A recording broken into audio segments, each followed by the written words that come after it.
Hello friends. Welcome to the Ben 10 What Ifs.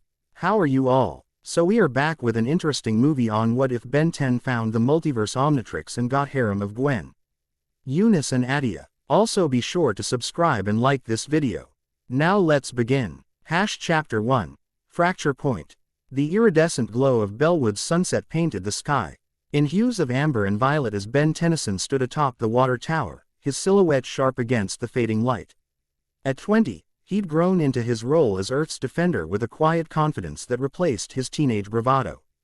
6 years of wielding the Omnitrix had transformed him from an impulsive kid into a calculated tactician, though flashes of his old self occasionally surfaced in the half-smile that played across his face as he scanned the city below.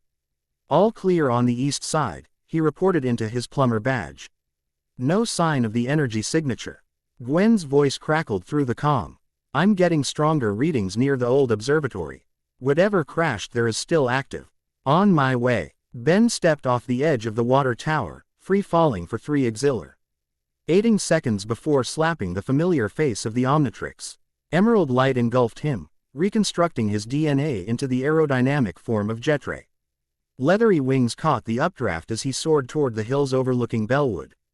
The abandoned Hillridge Observatory stood like a forgotten sentinel, its once gleaming dome now tarnished by neglect. As Ben approached, a pulse of cobalt energy rippled through the air, distorting the space around the building.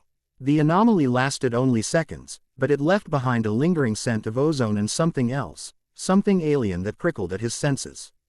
Ben touched down on the cracked concrete path leading to the entrance, transforming back to human in a flash of green. The Omnitrix hummed against his wrist, its behavior unusual, almost agitated.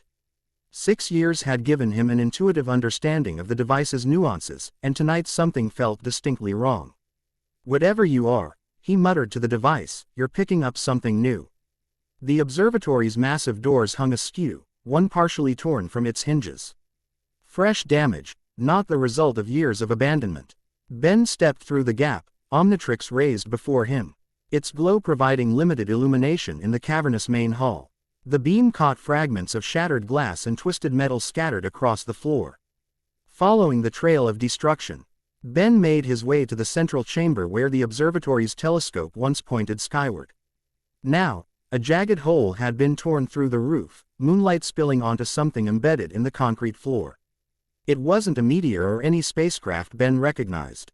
Instead, a perfect sphere of what appeared to be liquid metal pulsed with internal light, sending ripples across its mercury-like surface. Gwen, he spoke into his badge. I found our visitor. Sending you visuals now. He activated the badge's scanning function, capturing the anomaly's image and data. That's odd, Gwen replied after a moment. The energy signature doesn't match anything in the plumber database. Not Galvan, Inkersine, or even Celestial Sapien. Ben circled the object cautiously. It's reacting to the Omnitrix somehow.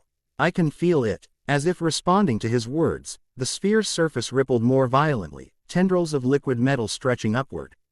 The Omnitrix's faceplate began flashing rapidly, cycling through alien profiles at impossible speeds. Ben, your Omnitrix readings are off the charts, Gwen warned. Whatever that thing is, it's interfacing with your tech. You need to. Her voice cut off as the sphere suddenly collapsed inward, then exploded outward in a silent wave of energy that knocked Ben backward. He slammed against the far wall, temporarily stunned as the metallic subsaint ants arced through the air directly toward him. Instinctively, he raised the Omnitrix to shield himself, but instead of attacking, the liquid metal enveloped the device. Pain shot through Ben's armor. The Omnitrix seemed to fuse with the unknown substance, reconstructing itself around his wrist. No, no, no, Ben shouted, attempting to activate the transformation function, but the familiar interface had vanished. Instead, the Omnitrix now appeared larger, its green housing partially overlaid with swirling patterns of silver and blue. The circular faceplate had expanded, displaying unfamiliar symbols orbiting the central Omnitrix icon. For a terrifying moment, Ben felt the device burning against his skin, recalling memories of when he'd first found the Omnitrix as a 10-year-old. Then, as suddenly as it had begun, the pain subsided. The new configuration stabilized, leaving Ben staring at what appeared to be an entirely reimagined version of his signature device. Ben. Gwen's voice returned through the badge, laden with concern. Your life signs fluctuated wildly. What happened? The Omnitrix, he replied, his voice hoarse. It's changed. The sphere wasn't a weapon or a ship. It was some kind of upgrade or modification. As he spoke, the device projected a holographic display unlike anything he'd seen before. Instead of the familiar alien selection wheel, this showed multiple versions of his aliens, each slightly different, as if viewed through a distorted lens. I think I need azimuth for this one, Ben said, referring to the Galvan creator of the Omnitrix. I'm on my way to your location. Gwen replied. Don't try to use it until. Her warning came too late. The ground beneath Ben suddenly trembled, and a fissure opened in the observatory floor. Instinctively, he reached for the Omnitrix, selecting what he thought was 4 arms. Instead, when the transformation light faded, he found himself in an alien form he recognized but with distinct differences. It was 4 arms, but not his 4 arms. This version stood taller, with armor-plated shoulders and forearms etched with circuit-like patterns. More significantly, Ben could feel a difference in the alien's capabilities, a strength that exceeded his familiar transformation, coupled with an awareness that extended beyond normal senses. What in the? He began, but was cut short as a creature erupted from the fissure in the floor. The entity that clawed its way into the observatory defied conventional description. It possessed a vaguely humanoid torso that shifted between solid and transparent states, with limbs that seemed to exist in multiple positions simultaneously. Its face, if it could be called that, was a void filled with pinpricks of light like distant stars. 4 arms dropped into a defensive stance as the creature oriented toward him. When it spoke, the words seemed to arrive in Ben's mind without passing through his ears. The convergence key. You have claimed it. The being's form flickered, momentarily splitting into multiple overlapping versions of itself. Surrender the key or face dissolution across all timelines. I don't know what you're talking about, Ben replied. But threatening me isn't the best way to start a conversation. He lunged forward, his enhanced strength propelling him across the room faster than his normal 4 arms transformation could move. His fist connected with the creature's midsection, then passed through it as the entity's form became momentarily intangible. Ben's momentum carried him forward, but he recovered quickly, spinning to face the threat. The fracture has begun, the creature intoned. You cannot comprehend what you now possess. The being raised what might have been an arm, and reality itself seemed to warp around it. The air between them tore open, revealing a glimpse of somewhere else, a version of the observatory that appeared intact but abandoned, covered in vegetation as if decades had passed. 4 arms dodged as the creature projected a beam of distorted space toward him. Where the energy touched the wall behind him, the concrete simultaneously aged to dust and reverted to its component minerals. Okay, definitely not a standard alien criminal, Ben muttered to himself, assessing his options. The enhanced 4 arms gave him tremendous strength, but he needed versatility against an opponent that could manipulate space-time. He slapped the Omnitrix symbol on his chest, intending to switch to XLR8 for speed advantage. Instead, the transformation sequence revealed the same holographic wheel of alternate versions he'd seen earlier. Before he could process this change, the device selected for him. The green light faded to reveal a form similar to XLR8 but with crucial differences. This version had more aerodynamic plating, crystalline structures along the forearms and legs, and most notably, after images that lingered in the air as he moved, as if this version existed at multiple points in time simultaneously. Whoa, Ben breathed, feeling the new capabilities flowing through him. This wasn't just enhanced speed, it was temporal acceleration. Each movement left echoes of himself seconds behind, creating a disorienting effect. He darted toward the creature, circling it at velocities that would have been impossible for his standard XLR8. The being lashed out, but T's attacks passed through the after images while Ben's actual form struck from unexpected angles. You cannot comprehend the forces you manipulate, the creature hissed in his mind. The Multiverse Omnitrix was never meant for human possession. Multiverse Omnitrix, Ben repeated, momentarily slowing. Is that what this is? The creature seized the opportunity, sending a pulse of energy that caught Ben mid-stride. Pain erupted through his form as he felt himself partially phasing between states of existence. For a horrifying moment, he perceived multiple versions of the observatory simultaneously, one intact, one ruined. One underwater, one overgrown with strange vegetation. Gritting his teeth, Ben focused on the Omnitrix symbol, willing it to adapt. To his surprise, the device responded immediately, shifting his form once again. This time, he transformed into something resembling chromastone, but with a crystalline structure that contained swirling galaxies within each facet. Power surged through him, different from the energy absorption he was accustomed to with this transformation. Instead, he sensed an ability to stabilize the reality around him. "You want this device?" Ben challenged, his voice resonating with harmonic overtones. "Then let's see what it can really do." He raised his hands, instinctively channeling the disruptive energy the creature had projected back into a focused beam. The crystalline facets of his body absorbed the dimensional distortions and converted them into pure energy. The creature recoiled as the beam struck it, its form solidifying momentarily as the energy forced it to exist fully in one reality. It emitted a sound like glass shattering across vast distances. "You cannot control what you do not understand, Ben Tennyson, the being said. Its voice now audible rather than telepathic. "The fracture approaches. When realities collide, only those prepared will survive." Before Ben could respond, the ground beneath them trembled again. This time, the entire observatory shuddered as if caught in an earthquake. The creature took advantage of the distraction to leap back toward the fissure it had emerged from. "You're not getting away that easily," Ben called out, firing another energy beam. But as the attack approached the entity, a portal opened before it, not like any teleportation technology Ben had encountered before, but a literal tear in the fabric of reality. The creature slipped through, and the portal sealed behind it, leaving Ben alone in the shaking building. The tremors intensified, and Ben realized the observatory was going to collapse. He needed to get out, but more importantly, he needed to understand what had just happened.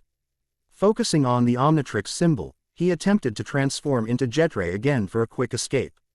Instead, the device cycled through several alien profiles before settling on a form Ben had never seen before, a being that appeared to be composed of translucent energy with a humanoid shape. Before he could question it, the transformation completed. Instantly, Ben felt a connection to the space around him, not just the physical dimensions but something deeper. With a thought, he created a bubble of stable space around himself as the observatory collapsed. Debris passed through his energy form without resistance as he rose through the falling roof. Hovering above the destruction, Ben observed Gwen arriving at the scene, her mana platforms carrying her across the sky with practiced ease. Her eyes widened at the sight of his unfamiliar form. "Ben," she called out, uncertainty in her voice. "Is that you?" The transformation reverted without warning, leaving Ben suspended in midair for a heart-stopping moment before Gwen caught him with a platform of magical energy. "Thanks for the save," he said, steadying himself. "And yes, it was me, but I have no idea what alien that was." Gwen studied the modified Omnitrix with concern. "That's definitely not the standard Omnitrix anymore. What did that sphere do to it?" Ben explained the encounter while they descended to safe ground, detailing the creature's appearance and its cryptic warnings. "It called this the Multiverse Omnitrix," he concluded, examining the device. "And based on the transformations I just experienced, I'd say that's an accurate name." The new Omnitrix glowed with subtle pulses of blue-green light, the alien symbols continuing their orbital dance around the central icon. As they watched, the holographic display activated again, projecting a three-dimensional map of what appeared to be overlapping realities. "It's showing multiple dimensions," Gwen observed, her scholar's mind quickly grasping the implications. "Not just parallel universes, but variant timelines, alternate realities." The creature said something about the fracture approaching, Ben added. "Called this thing a convergence key, whatever that means." Gwen reached toward the hologram, her fingers passing through the projection. "We need to contact Grandpa Max and Professor Paradox. If this device can actually access multiple realities, it could be more dangerous than the original Omnitrix. Or more useful," Ben countered. Though uncertainty tinged his voice. "Those alien forms I transformed into, they were like upgraded versions of my regular transformations. Stronger, faster, with new abilities. Which makes you an even bigger target, Gwen pointed out. That creature found you within minutes of the Omnitrix changing. Others will come. As if to validate her warning, the Omnitrix's display shifted, showing a map of Bellwood with multiple points of light pulsing at different locations. Are those? Ben began. Reality breaches, Gwen confirmed, her expression grim. What ever happened when that sphere merged with the Omnitrix? It's having wider effects. The barriers between dimensions are weakening. Ben's jaw set with determination. Then we need to stabilize them. He studied the nearest point on the map, the downtown financial district. That one's closest. We should start there. Ben, wait, Gwen caught his arm. We don't know enough about what's happening. This could be exactly what that creature wants, you running around activating the Omnitrix and making things worse. Or people could be in danger right now, Ben countered. Look, I'll be careful. No unnecessary transformations. But we can't just sit around waiting for Paradox to show up with exposition. Gwen sighed, recognizing the stubborn set of her cousin's jaw. Fine, but I'm coming with you. And we call for backup. Kevin, Rook. Whoever's available. Deal, Ben agreed, already examining the Omnitrix for a suitable transformation. The device responded to his thoughts, cycling through aerial aliens before stopping on what appeared to be an enhanced version of Astrodactyl. Here goes nothing, he muttered, and slapped the core. The transformation wrapped him in familiar energy, but the result was indeed a modified Astrodactyl. This version had more pronounced energy wings that shimmered with cosmic patterns, and orbital shields that circled his forearms. Most notably, the Jetpa, CK-like energy projection from his back seemed capable of creating stable wormholes rather than simple propulsion. Whoa, Ben exclaimed, his voice carrying Astrodactyl's squawking undertones. This is definitely an upgrade. Need a lift? Gwen shook her head. I'll make my own way. Just try not to tear reality apart before I get there. She formed a platform of magical energy beneath her feet, ready to follow. Ben nodded, then activated his enhanced propulsion. The energy didn't just push him forward, it folded space before him, allowing him to cover distances in ways that defied conventional physics. Downtown Bellwood, normally minutes away even at top speed, appeared before him almost instantly. The financial district was in chaos. A swirling vortex had opened in the intersection before Bellwood First National Bank, its edges shimmering with the same energy patterns Ben had seen on the Multiverse Omnitrix. Cars and debris orbited the anomaly, occasionally being pulled into its depth. THS or spat out again, sometimes transformed into bizarre variants of themselves. People ran screaming from the phenomenon, but some had been caught in its influence. Ben spotted a woman frozen in mid-stride, her form flickering between different versions of herself, business attire, casual clothes, even what appeared to be a plumber's uniform in one flicker. This is worse than I thought, Ben muttered, circling the vortex at a safe distance. His enhanced Astrodactyl form seemed to resonate with the anomaly, giving him insights into its nature. This wasn't just a random breach, it was a convergence point where multiple realities were bleeding into one another. As he watched, a bus emerged from the vortex, but not a regular Bellwood transit vehicle. This one bore insignia Ben didn't recognize, its structure partially crystalline. It crashed into the side of a building, disgorging passengers that looked human at first glance but moved with subtle wrongness. Okay, enough observation. Ben focused on the Omnitrix symbol, willing it to give him a form that could contain this breach.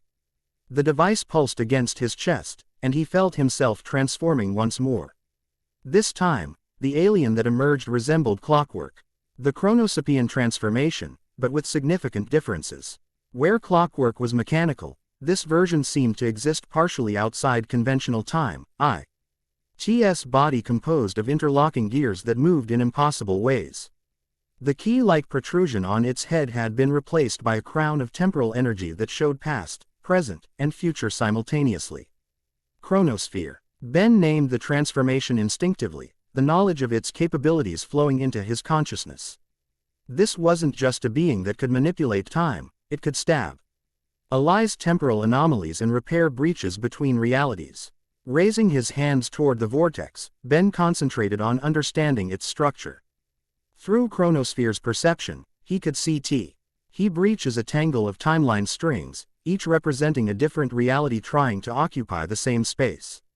The Multiverse Omnitrix enhanced this vision, highlighting which threads belong together and which were intrusions. "Let's untangle this mess," Ben said, his voice echoing as if speaking from multiple moments simultaneously. He began the delicate work of separating the timelines, carefully teasing apart reality strands that had become knotted together. People watched in awe as the chaotic vortex gradually responded to his manipulations. Objects caught in its pull began returning to their proper positions, and the flickering pedestrians stabilized into their native forms. The bus from another reality shimmered, then faded from existence as Ben guided it back to its proper dimension. Sweat beaded on Chronosphere's metallic brow as Ben pushed his new abilities to their limits. This was precision work, far more complex than his usual smash-and-grab hero tactics. One wrong move could collapse all the intersecting timelines or fuse them permanently. "You're doing it," Gwen's voice called out as she arrived on the scene, her magical shields already deployed to protect civilians. "The breach is shrinking." Ben didn't respond, maintaining his focus on the final, most difficult separations. As the last threads came undone, he created a temporal lock, a barrier that would prevent further bleeding between these particular realities. The vortex collapsed with a thunderclap of displaced air, leaving behind only scorched pavement and confused bystanders. Ben dropped to one knee, the complexity of the work having drained even Chronosphere's considerable energy reserves. Gwen approached cautiously. "That was impressive. I've never seen you work with that level of precision before." The Omnitrix timed out, returning Ben to human form. He looked exhausted but satisfied. "It wasn't just me. This new Omnitrix, it's like it understood exactly what needed to be done. It guided me." "That's concerning," Gwen noted, helping him to his feet. "Azimuth designed the original Omnitrix to be a tool, not a partner. If this version has its own agenda, I don't think it's malicious," Ben replied, studying the device. "It feels more like it's trying to help me adapt to these new threats." He tapped the faceplate, bringing up the holographic map again. To his dismay, new breach points had appeared across Bellwood. "Speaking of which, we've got more work to do." Gwen's phone chimed with an incoming call. "It's Grandpa Max," she said, answering. Her expression increasingly concerned as she listened. "We'll be right there," she finally responded, ending the call. "What's wrong?" Ben asked, though he could guess from her expression. "It's not just Bellwood. Plumber bases worldwide are reporting similar phenomena. Reality breaches are opening everywhere, and they're getting bigger." She paused, hesitating before adding, "And Grandpa says something's happened at Los Soledad. Professor Paradox is there, and he's requesting you specifically." Ben's eyebrows rose. "Paradox is actually asking for help. That's not good." "No, it's not," Gwen agreed. "And there's more." The plumbers picked up a transmission from space. "Multiple ships are heading toward Earth, some familiar, others unlike anything in our records. Let me guess, they're all after this." Ben raised his wrist, the Multiverse Omnitrix gleaming in the fading light. "That would be a safe assumption," Gwen replied grimly. "Grandpa's mobilizing every available plumber, but if these breaches keep opening..." Ben nodded, understanding the implications. "We need to get to Los Soledad. If anyone can explain what's happening, it's Paradox. I can teleport us," Gwen offered, her hands already glowing with magical energy. "It'll drain me, but it's faster than conventional travel." "Do it," Ben agreed. "Whatever's happening, I get the feeling we're running out of time." Gwen began tracing complex patterns in the air, preparing the teleportation spell. As the magic circle formed around them, Ben took one last look at the chaos they were leaving behind. Emergency vehicles had arrived, and plumber agents were already cordoning off the area. "I hope we can fix this," he murmured, more to himself than to Gwen.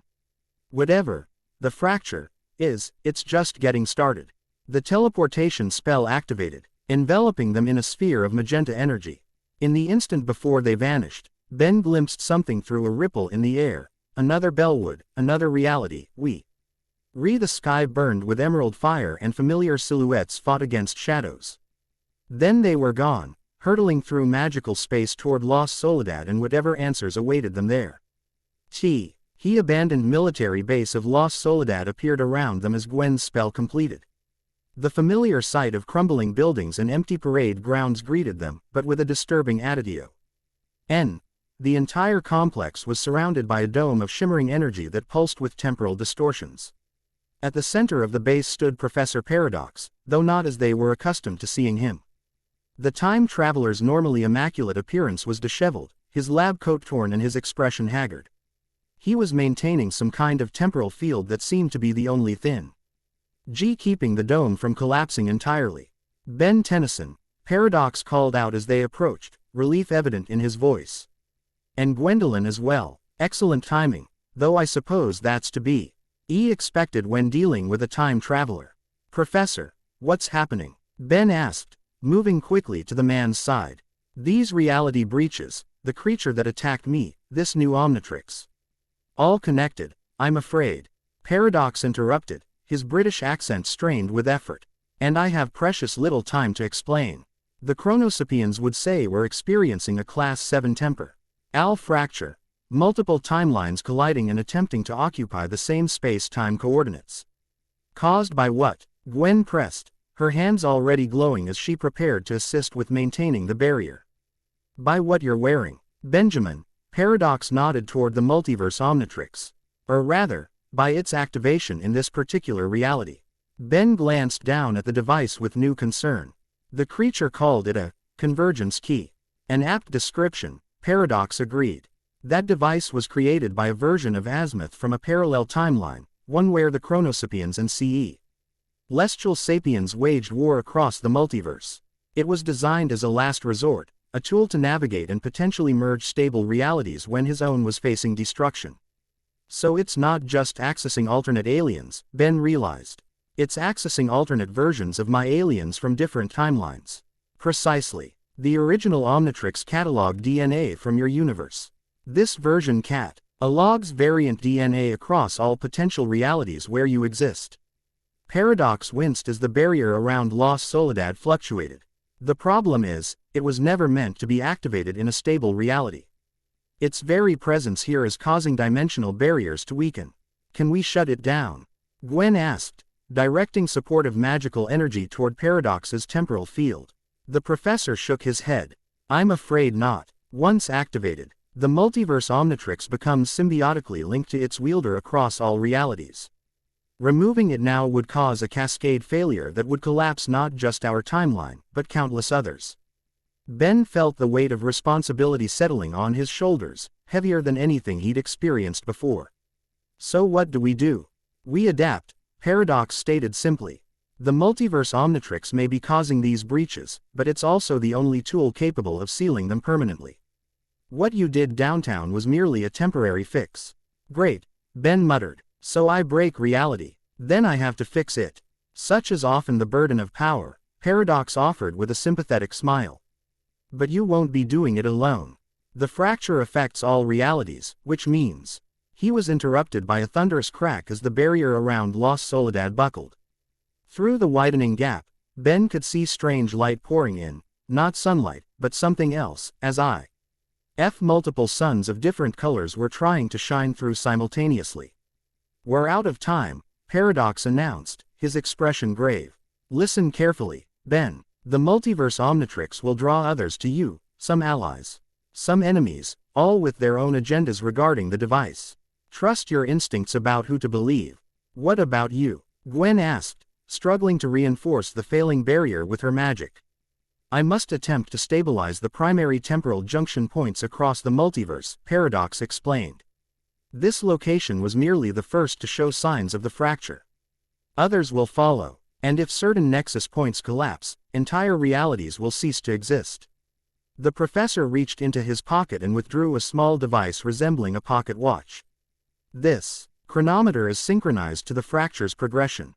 When it turns red, you'll have 24 hours to implement the convergence protocol, the only way to prevent total multiversal collapse."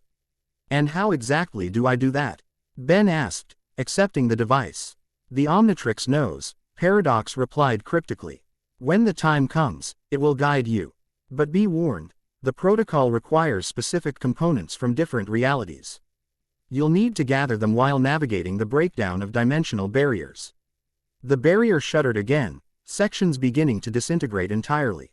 Through the gaps, Ben could see impossible landscapes superimposed over La Soledad, alien cities, primordial forests, futuristic metropolises, all trying to exist in the same space. One last thing, Paradox said urgently. The being you encountered, it's called a chronivore. They feed on temporal energy released during reality breaches. They're merely symptoms of the fracture, not its cause, but they're drawn to the multiverse Omnitrix like moths to a flame. Wonderful, Ben muttered. Any advice on fighting them? They exist partially outside conventional time, Paradox explained. Your new chronosphere transformation is your best defense against them, but be sparing with its use. Each transformation accelerates the fracture's progression. With a final, catastrophic sound like shattering glass, the barrier collapsed entirely. Paradox straightened, adjusting his lab coat with a resigned dignity. I must go. Gwendolyn, your magical abilities will be crucial in the days ahead. Particularly your talent for tracking energy signatures across dimensions. He turned to Ben. Benjamin, remember what I've always told you about time. It's not linear, it's more like a big ball of wibbly-wobbly, timey-wimey stuff. Ben finished with a wry smile. Yeah, I remember. Paradox actually laughed. Well, I was going to say that time tests us all eventually, but I suppose that works too. He activated his own time travel abilities, his form beginning to fade. I've arranged for some help to find you. When they arrive, try not to be too surprised.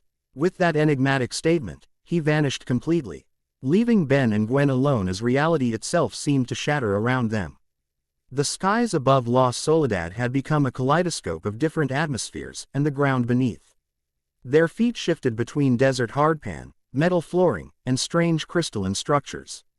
We need to get out of here, Gwen urged, creating a magical shield around them as fragments of different realities began to rain down like meteorites. Ben nodded, activating the Multiverse Omnitrix. The holographic interface appeared, displaying a dizzying array of alien options, each with multiple variant forms. He selected what appeared to be an enhanced version of Big Chill, hoping its phasing abilities might help them navigate the chaotic environment. The transformation enveloped him in familiar cold energy, but the resulting form exceeded his expectations. This version of Big Chill possessed wings that seemed to fold through dimensions rather than just space, with a body composed of crystalline ice that refracted light from multiple realities simultaneously. Dimensional Chill, Ben named the form instinctively. Gwen, grab on. She took hold of his outstretched hand, and Ben concentrated on phasing them not just through physical matter, but through the layers of overlapping realities. It was like swimming through syrup made of broken glass, painful and disorienting, but navigable with effort. They emerged at the perimeter of La Soledad, where the reality distortions were less severe. In the distance, they could see plumber vehicles approaching, likely responding to the massive energy surge caused by the barrier's collapse. We should rendezvous with Grandpa Max, Gwen suggested, still holding on to Ben's glacial form. Pool our resources, figure out our next steps. Ben nodded, but before he could respond, the Multiverse Omnitrix on his chest began pulsing urgently. The chronometer Paradox had given them was doing the same, its display showing multiple approaching signatures. We've got company, Ben warned, scanning the horizon. The air above them tore open, revealing not one portal but three distinct ruptures in reality. From the first emerged a sleek spacecraft of Galvan design, its engines flaring as it executed a perfect landing nearby. The second portal disgorged a swarm of robotic drones that immediately formed a defensive perimeter. From the third, a single figure dropped to the ground with practiced grace, a female Incursine in customized battle armor. As that, Gwen began, her magic at the ready. Attea, Ben confirmed, recognizing the Incursine princess despite her more militaristic appearance compared to the last time they'd encountered her. The Galvan ship's ramp extended, and a familiar figure descended, though like Attea, not quite as they remembered her. Eunice, the artificial humanoid created from the Omnitrix, approached with purposeful strides. Her usual white attire had been replaced by a technician's jumpsuit bearing Galvan insignia. And her expression was one of focused determination rather than her customary serene smile. Ben Tennyson, she called out, stopping at a respectful distance. We've been tracking Multiverse Omnitrix's activation signature across reality barriers. I see Paradox found you before we did. Eunice. Ben questioned, reverting to human form. What's going on? How are you working with the Galvan? And why is Attea here? Quote, the Inkerseen princess approached, her characteristic swagger tempered by what appeared to be genuine concern. Different timeline, Tennyson. Where I come from, we've been allies for years. She gestured at the chaotic sky above Los Soledad. And right now, we've got bigger problems than old grudges. She's right, Eunice confirmed. In my reality, I've been working with Azimuth to monitor dimensional stability. When the fracture began, we detected it immediately and assembled a response team. A team from different realities? Gwen asked skeptically. The fracture affects all timelines simultaneously, Eunice explained. Some were impacted earlier than others, giving us time to prepare and track the source. Which led you to me, Ben concluded, looking down at the Multiverse Omnitrix. Or rather, to this. Attea nodded sharply. That fancy watch is both the problem and the solution. In my timeline, half the galaxy is already gone, said into what our scientists call probability dust. Earth is barely hanging on, and Inkerseen territory is down to 3 star systems. The gravity of the situation was sinking in for Ben. This was not just a local threat or even a planetary one, it was existential on a scale he could barely comprehend. Paradox mentioned something called the Convergence Protocol, he said. Said it was the only way to stop the fracture. Eunice's eyes widened. He told you about the protocol. Then things are worse than we thought. That's absolute last resort territory. What exactly does it involve? Gwen pressed. Before Eunice could answer, the ground trembled violently. From the center of Los Soledad, where the barrier had collapsed, a massive column of energy erupted skyward, punching a hole through the overlapping realities above. Through this aperture, something was descending, something vast and ominous. Chronivore Nexus, Attea hissed, drawing a weapon that hummed with anti-temporal energy. We need to move, now. Ben stared at the approaching entity, a collective of chronivores merged into a single, reality-warping mass that dwarfed the abandoned military base. Its very presence caused localized time distortions. Plants withered and bloomed rapidly around them, and sections of ground eroded or rebuilt themselves in seconds. I can hold it off, Ben decided, already activating the Multiverse Omnitrix again. Get everyone to safety. Ben, no, Gwen protested. Paradox said using the Omnitrix accelerates the fracture. And doing nothing guarantees we won't be around to fix it at all, he countered. Selecting the chronosphere transformation once more. I'll buy you time to evacuate the area. Then we figure out this protocol together. Before anyone could argue further, Ben slapped down the core, transforming into the enhanced Chronosapian form. With newfound temporal awareness, he could see the true nature of the threat, a wound in reality that the chronivores were widening with each moment of their presence. Go, he commanded, his voice resonating across multiple timestreams simultaneously. I'll find you when this is done. Reluctantly, Gwen nodded. Be careful, Ben. As the others retreated toward the plumber perimeter, Ben advanced toward the temporal anomaly, gathering chronokinetic energy between his hands. The Multiverse Omnitrix pulsed against his chest, warning of the strain this would place on local reality, but he pushed forward nonetheless. The Chronivore Nexus sensed his approach, tendrils of distorted space-time reaching toward him hungrily. Ben channeled protective energy around himself, creating a bubble of stable time to work from. Let's see if you can handle a time loop, he muttered, focusing his powers on creating a temporal recursion field, a trap that would force the entity to experience the same moment repeatedly until it exhausted itself. As the field expanded toward the Chronivore Nexus, Ben felt a strange resonance. From the Multiverse Omnitrix, as if it was communicating directly with his consciousness. Knowledge flowed into him, techniques and abilities he'd never imagined, along with fragmentary warnings about the dangers of what he was attempting. The Nexus roared in a voice that existed across all frequencies simultaneously, fighting against the temporal trap. Reality itself buckled under the strain of their conflict. Cracks appearing in the sky above Los Soledad as if the universe was a sheet of glass about to shatter. Ben pushed harder, forcing the recursion field to contract around the chronivore mass. For a moment, it seemed to be working. The entity's movements slowed, caught in the loop of repeating time. Then, without warning, the Multiverse Omnitrix flashed a brilliant blue-green, and Ben felt himself being pulled sideways through reality. The last thing he saw was the chronivore nexus collapsing in on itself as the recursion field imploded, taking a significant portion of Lost Soledad with it. Then darkness claimed him, and he knew nothing more. Chapter 1 End Chapter 2, Dimensional Echoes. Consciousness returned to Ben in fragments, disconnected sensations flooding his mind. Puzzle pieces scattered across time and space. Cold metal against his back. The scent of antiseptic mingling with unfamiliar atmospheric compounds. Distant voices arguing in hushed, urgent tones. The persistent hum of advanced machinery. Temporal displacement exceeding safe parameters. Neural patterns stabilizing, but the chronometric readings need to wake him before the next convergence wave. Ben's eyelids felt impossibly heavy as he forced them open, revealing a blurred ceiling of gleaming silver alloy interspersed with pulsing blue circuitry. Not a plumber medical bay. Not any facility he recognized. The architecture suggested Galvan design philosophy, but with elements he'd never encountered before. "He's conscious," announced a familiar voice, Eunice, though she sounded different somehow. More clinical, less warm. A face swam into view above him. Gwen, her features tight with concern. "Ben, can you hear me? Unless I've gone deaf in the last..." He paused, realizing he had no idea how much time had passed. "How long was I out?"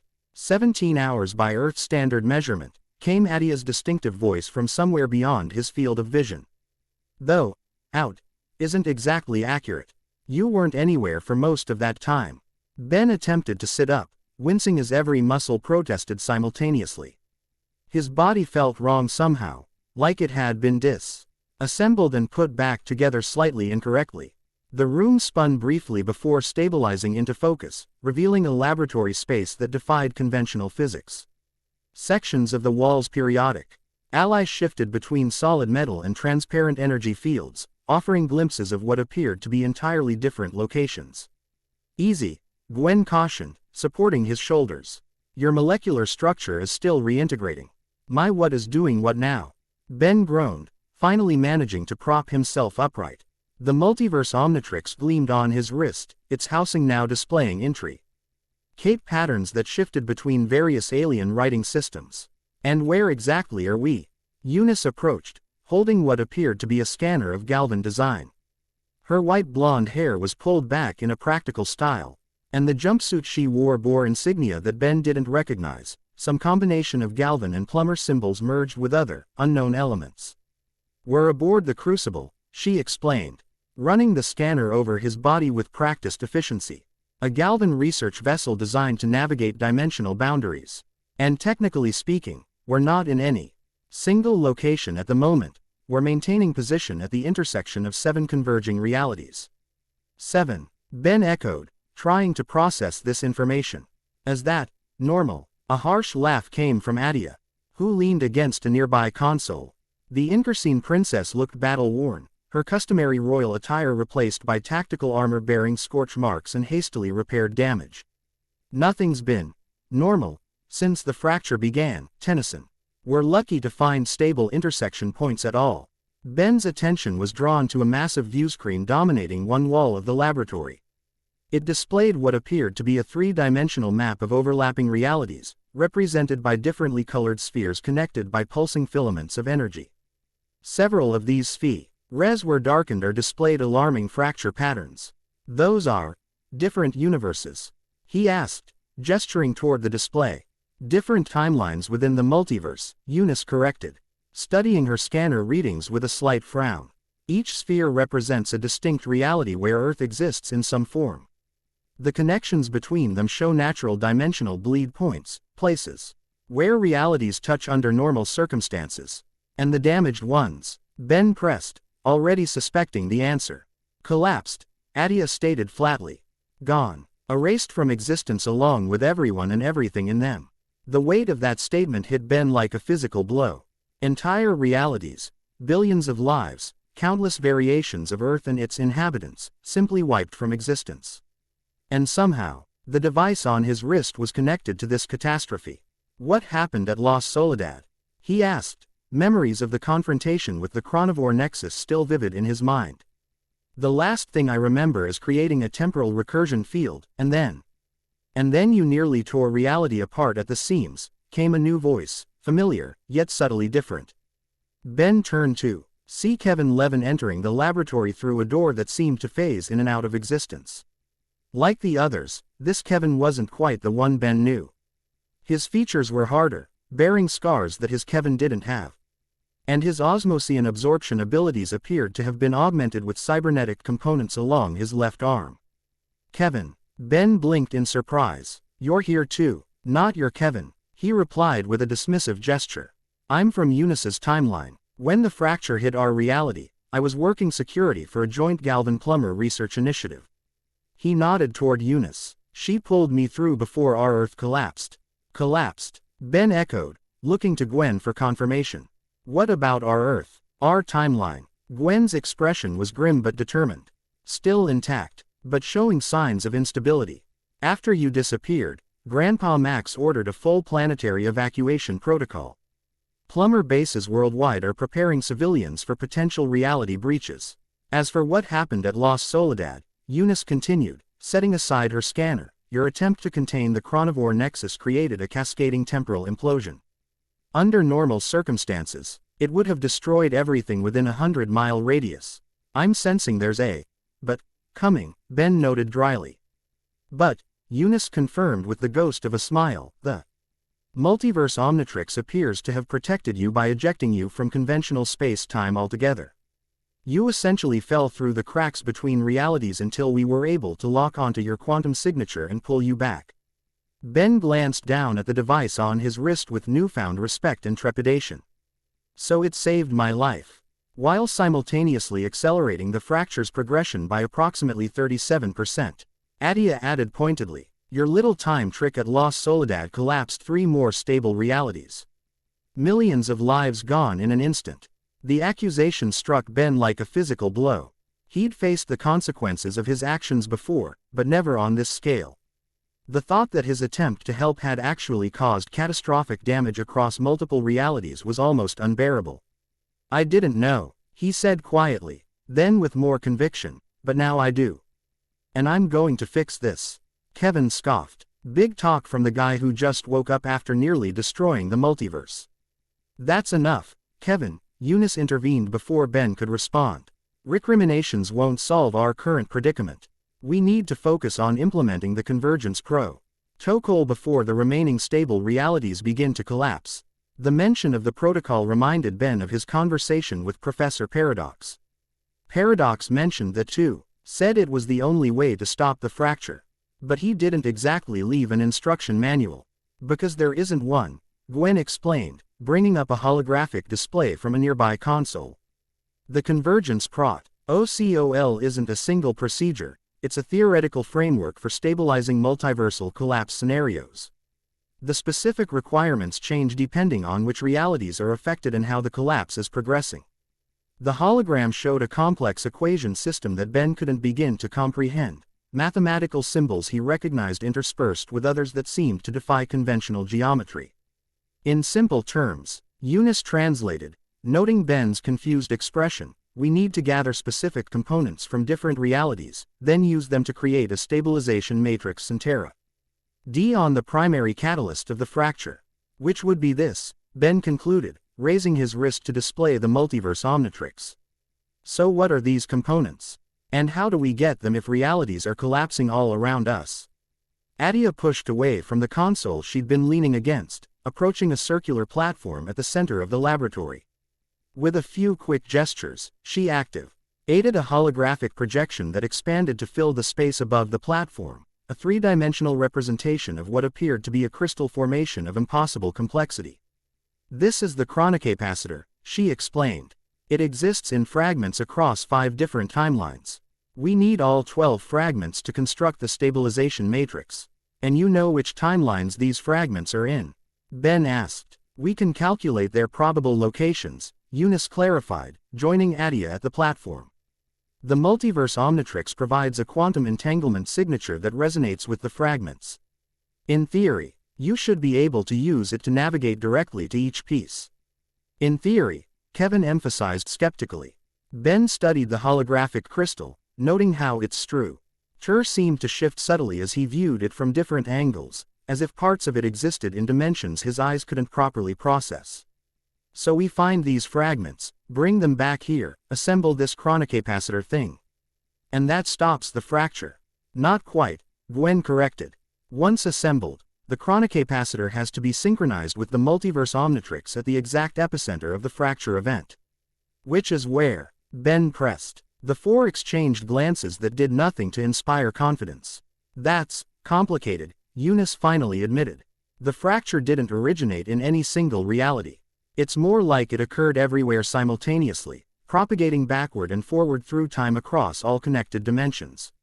But our best calculation puts the epicenter somewhere within your timeline, Attea added. Specifically, at the moment and location where the Multiverse Omnitrix first bonded with you. The Hillridge Observatory, Ben recalled. That was destroyed when the device activated. In your timeline, yes, Eunice nodded. But we don't need your timeline's observatory. We need to access the quantum echo of that location as it exists across all realities simultaneously. Quote, Ben pinched the bridge of his nose, feeling a headache forming. You know, sometimes I miss the days when my biggest problem was Vilgax trying to cut off my arm. This actually drew a smirk from Kevin. Don't worry, Tennyson. In at least 3 of the realities we've mapped, he still is. Comforting, Ben muttered sarcastically. A sudden alarm blared throughout the laboratory, and the ship around them shuddered violently. The view screen showing the multiverse map flashed warning indicators as one of the remaining stable reality spheres began pulsing an angry red. Convergence wave incoming, Eunice announced, rushing to a control station. Category 4 distortion event centered on timeline E7. E7, Gwen repeated, her expression alarmed. That's our timeline. Breach point analysis indicates multiple fractures opening across Earth's surface, Attea reported, her fingers dancing across another console. Largest concentration in the North American sector, specifically Bellwood. Ben was already on his feet, ignoring the residual discomfort of his recent dimensional displacement. We need to get back there. Now. Not possible, Kevin countered. The Crucible can't safely approach an active convergence wave. We'd be torn apart before we reached atmosphere. Then I'll go alone, Ben insisted, activating the Multiverse Omnitrix. The holographic interface sprang to life, displaying rows of alien silhouettes, each with multiple variant forms from different realities. This thing can navigate between dimensions, right? It got me here, it can get me back. Without proper calibration, you could materialize anywhere within a 1,000-mile radius of your target, Eunice warned. Or worse, between realities. I'll take that chance, Ben replied firmly. Those are my people down there. I'm not sitting in this lab while Bellwood tears itself apart. Gwen stepped forward, placing her hand on Ben's shoulder. Then I'm coming with you. My tracking spells should help stabilize your trajectory. And how exactly do you plan to get back here afterward? Attea demanded, arms crossed skeptically across her chest. The Ibel won't be able to maintain position near an active convergence point. Ben and Gwen exchanged glances, neither having a ready answer for this complication. Here, Eunice intervened, approaching. With what appeared to be a small crystalline device. This is a quantum beacon. Once you've assessed the situation, activate it. It will create a temporary stable corridor that the Crucible can lock onto. She pressed the device into Ben's palm, her fingers lingering a moment longer than strictly necessary. Be careful, the beacon has limited power, one use only. And Ben, her expression softened slightly, try not to use the Omnitrix unless absolutely necessary. Each transformation accelerates the fracture. Ben nodded, closing his fingers around the beacon. Understood. Quick recon mission. Then back here to plan our next move. One more thing, Attea added, removing a sleek device from her armor and tossing it to Gwen. Temporal stabilizer. Won't stop a full breach, but it might be. You a few minutes if you get caught in a convergence zone. Gwen caught the device with a surprised nod of thanks. I thought Incursines didn't share their technology. Attea's mouth twisted in what might have been a smile. Maybe in your timeline. In mine, things are different. Her gaze shifted briefly to Ben, an unreadable expression crossing her features before she turned away. Just try not to die out there. Finding another Tennyson with the right quantum signature would be a major inconvenience.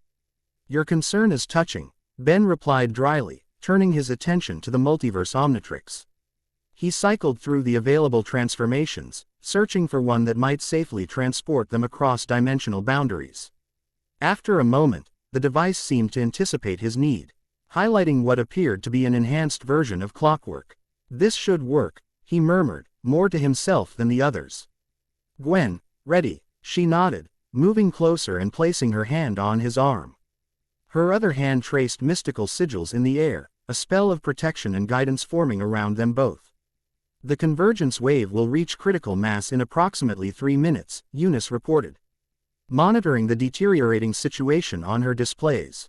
You'll need to. Whatever final advice she intended to offer was lost as Ben activated the transformation. Emerald energy engulfed him, reconstructing his DNA into the enhanced chronosapian form he'd named Chronosphere. The temporal awareness that came with this transformation immediately revealed the precarious nature of their situation.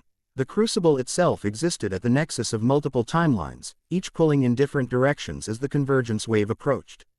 Hang on, Ben instructed Gwen, his voice resonating across multiple temporal frequencies. This might get bumpy. Focusing on the quantum signature of their home reality, Ben activated Chronosphere's dimensional navigation abilities. A sphere of coruscating energy formed around them both, and the laboratory seemed to dissolve into streams of fragmented time and space. For a breathless moment, they existed everywhere and nowhere, hurtling through the void between realities as the Multiverse Omnitrix guided their trajectory. Ben sensed innumerable timelines flashing past, glimpses of worlds both familiar and utterly alien. Earth is a paradise untouched by humanity. Earth shattered into asteroid fields. Earth ruled by evolved Vulpimancers. The infinite possibilities were dizzying. Then, with a thunderous crack, they materialized in the middle of downtown Bellwood, or what remained of it. The scene that greeted them was apocalyptic. Buildings flickered between different architectural styles as reality itself struggled to maintain consistency. The sky overhead was torn open with massive breaches revealing alien vistas and impossible geometries. Citizens ran in panic through streets that periodically shifted beneath their feet, sometimes disappearing entirely as localized reality bubbles collapsed. It's worse than I thought, Gwen gasped, maintaining her protective spell around them as Ben reverted to human form. The whole city is coming apart. Before Ben could respond, a massive tremor shook the ground. A nearby skyscraper, the Bellwood Financial Center, began to warp and distort, its structure elongating impossibly, before shattering into fragments that hung suspended in midair, trapped in temporal stasis. We need to get to higher ground, Ben decided, scanning their surroundings for a stable vantage point. See the full extent of the damage. Gwen nodded in agreement, her hands already tracing new patterns in the air. I can create a platform, but I don't know how long it'll hold in this distortion field. Before she could complete the spell, a familiar voice called out from behind them. Ben, Gwen. They turned to see Julie Yamamoto running toward them, accompanied by Ship in his compact form. Like everything else in Bellwood, they seemed affected by the reality distortions. Julie's appearance flickered occasionally, her tennis outfit briefly replaced by a plumber's uniform before returning to normal. Ship's alien circuitry patterns shifted colors and configurations with each flicker. Julie, Ben exclaimed, genuinely surprised. What are you doing here? The city's falling apart. Helping with evacuations, she replied breathlessly, reaching their position. Ship's been creating escape pods for civilians, but we're running out of time. The distortions are getting worse by the minute. Ship chirped in agreement, his form momentarily stretching into impossible geometries before snapping back. Where's Grandpa Max? Gwen asked urgently. The other plumbers. Command center at the old hardware store. Julie explained, pointing toward what had once been Bauman's hardware but now appeared to be a fortified outpost. They're coordinating emergency response, but communications are spotty at best. Ben's decision was immediate. We need to get there. Pool our resources. He glanced at the Multiverse Omnitrix, tempted to transform again despite Eunice's warning. How far is it? 6 blocks, Julie answered. But it might as well be miles. The streets between here and there are completely unstable, reality fractures opening and closing randomly. We lost 3 plumbers trying to cross 10 minutes ago. Lost as in. Gwen left the question hanging. Julie's expression was grim, as in they stepped into what looked like normal pavement and vanished. 1 minute they were there, the next. She shook her head. Ship can sense the stable pathways, but they're constantly shifting. As if to demonstrate, Ship extruded a tendril that pointed toward what appeared to be a perfectly normal sidewalk. Suddenly, the concrete rippled like water, and for a brief moment, they could see through to another reality beneath, a subterranean cavern filled with bioluminescent fungus. Okay, new plan, Ben decided. Ship, can you form a protective shell around all 3 of us? Something that can withstand these reality fluctuations. The little galvanic mechamorph chirped affirmatively, expanding his form to envelop them.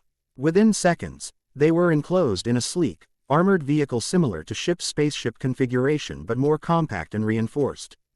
I need to navigate, Ben explained, moving to what served as the craft's control center.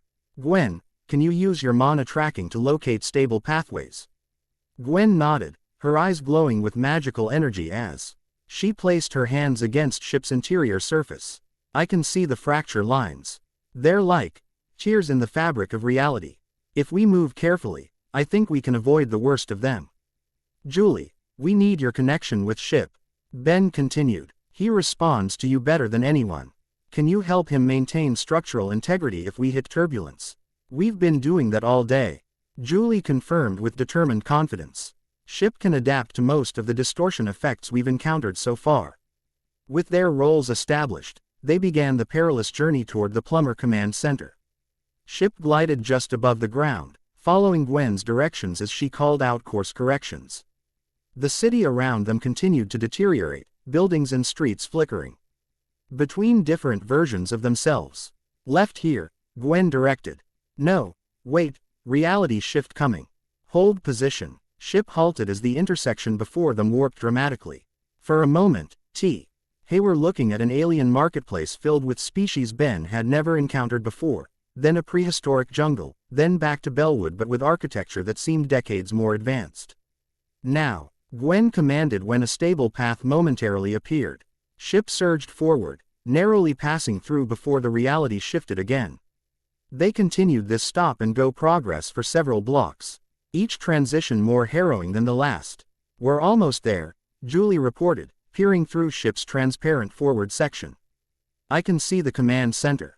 Indeed, Bauman's Hardo R was visible ahead, though like everything else, it flickered occasionally, sometimes appearing as the familiar store, other times as a plumber facility or other variants. A perimeter of stabilization equipment surrounded the building, creating a bubble of relatively normal reality. As they approached the final stretch, a massive tremor shook the entire area. The street before them split open, revealing a yawning chasm filled with swirling temporal energy. Hold on, Ben warned as Ship extended wing-like appendages to carry them over the gap. They were halfway across when a beam of coruscating energy shot from the chasm, striking Ship's underside. The galvanic mechamorph screeched in pain, his structure momentarily destabilizing. Ship, Julie cried in alarm, placing her hands against his interior surface. Focus on me. Stay together. Ben glanced down into the chasm as Ship struggled to maintain altitude. What he saw made his blood run cold, a chronivore, larger than any he'd encountered before. Rising from the depths, unlike the semi-transparent entities at Los Soledad, this one had adapted to Earth's reality, taking on a more solid form resembling a massive serpent composed of clockwork components and temporal energy. We've got company, he warned, already activating the Multiverse Omnitrix despite the risks. Get to the command center. I'll handle this. Ben, no, Gwen protested. You heard Eunice. Every transformation accelerates the fracture. And if that thing reaches the surface, there won't be a Bellwood left to save, he countered. I'll be right behind you. Before either could argue further, Ben slapped down the Omnitrix core. The familiar transformation energy enveloped him, but rather than selecting a specific alien, he allowed the device to choose based on the immediate threat. The result was surprising, a form that resembled feedback, but with significant differences. This version possessed crystalline structures embedded in his antenna A&D fingertips that pulsed with chronometric energy. The absorption coils that normally channeled electricity instead seemed designed to process temporal disruptions. Most notably, the Omnitrix symbol on his chest was surrounded by a complex array of interlocking rings that rotated independently. Chronofeedback, Ben named the transformation instinctively, feeling knowledge of its capabilities flooding his consciousness. This wasn't just an enhanced version of feedback, it was specifically evolved to counter temporal anomalies. "Get clear," he commanded, leaping from ship's protection as the vehicle stabilized and continued toward the command center. Ben landed on a relatively solid section of pavement at the edge of the chasm, immediately extending his absorption coils toward the rising chronivore. The crystalline structures on his fingertips glowed with increasing intensity as he began drawing in the disruptive temporal energy the creature was emitting. The chronivore roared, a su-nd that existed across multiple frequencies simultaneously, and lunged toward him. Ben dodged with inhuman agility, continuing to absorb the chaotic energy field surrounding the entity. With each passing second, he could feel his understanding of the creature growing. This wasn't simply a predator, it was a symptom of the fracture, a manifestation of broken time seeking to consume more temporal energy to stabilize itself. "Sorry, but I can't let you snack on my hometown," Ben quipped, channeling the absorbed energy through his system and converting it to a more stable form. The crystalline structures on his body pulsed brighter as he directed the processed energy back at the chronivore in a concentrated beam. The creature writhed as the stabilized temporal energy struck it, forcing its amorphous form to temporarily solidify. Ben pressed the advantage, focusing his absorption coils on the now vulnerable entity. Rather than destroying it, he was effectively neutralizing its ability to shift between reality states. With a final surge of effort, he channeled every ounce of absorbed energy into a containment field that encapsulated the chronivore completely. The creature thrashed within its prison, but the field held firm, gradually compressing until the entity collapsed into a dense sphere of stable temporal matter no larger than a baseball. Ben approached cautiously, reverting to human form as he collected the sphere. It pulsed with residual energy but appeared inert, the chaotic temporal creature reduced to a harmless paperweight. "That's one problem solved," he muttered, pocketing the compressed chronivore. "Now for the other few thousand." The chasm remained, a jagged wound in reality that continued to widen. Without the chronovore's influence, however, it was no longer actively pulling in surrounding matter. Ben took a moment to catch his breath, surveying the devastation around him. From this vantage point, he could see that similar fractures had opened across Bellwood, each one a potential gateway for more chronivores or other extra-dimensional threats. The Multiverse Omnitrix beeped urgently, drawing his attention. Its display showed a warning he hadn't seen before, a cascading failure pattern spreading outward from his location. The recent transformation had indeed accelerated the fracture's progression, just as Eunice had warned. "Great," Ben sighed. "Save the city, doom the multiverse. Some hero." A familiar voice called his name, and he turned to see Rook Blanco approaching from the direction of the command center. The Ravanagonder moved with characteristic precision despite the unstable terrain, his prototool configured as a grappling hook to navigate the fractured landscape. "Ben," Rook called again, reaching the edge of the chasm opposite Ben's position. "Magister Tennyson has been attempting to contact you. Your presence is required immediately." "Good to see you too, partner," Ben replied with a weary smile. "Any chance you can get me across this thing? I'm trying to avoid using the Omnitrix unless absolutely necessary." Rook nodded in understanding, reconfiguring his prototool into a bridge-building mode. With practiced efficiency, he deployed a series of interlocking energy platforms that spanned the chasm, creating a temporary but stable crossing. "The situation is deteriorating rapidly," Rook explained as Ben carefully traversed the makeshift bridge. "Approximately 43% of Bellwood has been affected by dimensional anomalies, with an additional 27% showing signs of imminent failure." "What about evacuations?" Ben asked, reaching Rook's side. "Julie said ship was helping get civilians out." We have successfully evacuated approximately 62% of the population to secure locations outside the distortion zone. Rook confirmed as they hurried toward the command center. However, many citizens remain trapped in pockets of unstable reality. Standard rescue procedures have proven ineffective. The Gravit. Why in Rook's voice told Ben everything he needed to know about those failed rescue attempts. And Grandpa Max, the other plumbers. Magister Tennyson is coordinating emergency response from the command center, Rook replied. He has been in contact with plumber headquarters off-world, but communication is becoming increasingly difficult as the reality distortions intensify. They reached the perimeter of the stabilization field surrounding the former hardware store. Plumber agents in specialized hazard gear monitored equipment that pulsed with counter-harmonic energy, maintaining a bubble of normal space-time around the building. Ben recognized the technology as similar to what Professor Paradox had used at La Soledad, though on a smaller scale. Tennyson authorization code incoming, Rook announced to the guards, who verified their identities before allowing them to pass through the field's threshold. Inside, Bauman's hardware had been completely transformed into a plumber emergency operations center. Holographic displays showed real-time maps of Bellwood with alarming amounts of red indicating distortion zones. Agents hurried between stations, coordinating rescue efforts and monitoring the spreading anomalies. Max Tennyson stood at the center of the chaos, his weathered face set in an expression of grim determination as he issued orders. Despite the circumstances, he maintained the calm authority that had defined his leadership for decades. When he spotted Ben entering with Rook, visible relief washed over his features. Ben, Max greeted, crossing the room to embrace his grandson briefly but firmly. When La Soledad collapsed, we feared the worst. Takes more than a little dimensional catastrophe to keep me down, Ben replied with forced lightness, returning the embrace before stepping back. Though I wouldn't call what's happening to Bellwood little. You've seen it firsthand, Max acknowledged grimly. And it's not just here.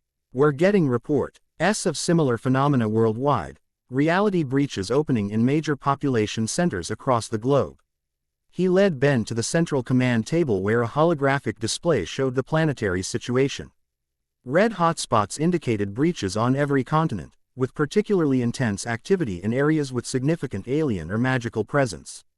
London, Tokyo, Shanghai, New York, Los Angeles, Max indicated each affected metropolis in turn, all experiencing reality fractures similar to what we're seeing in Bellwood, though not yet as severe. It's the fracture, Ben explained, drawing ISED looks from the plumbers around the table. That's what they're calling it, a multiversal collapse event that's causing realities to bleed into one another. Max questioned sharply. Ben hesitated, realizing how much had happened since his disappearance from La Soledad.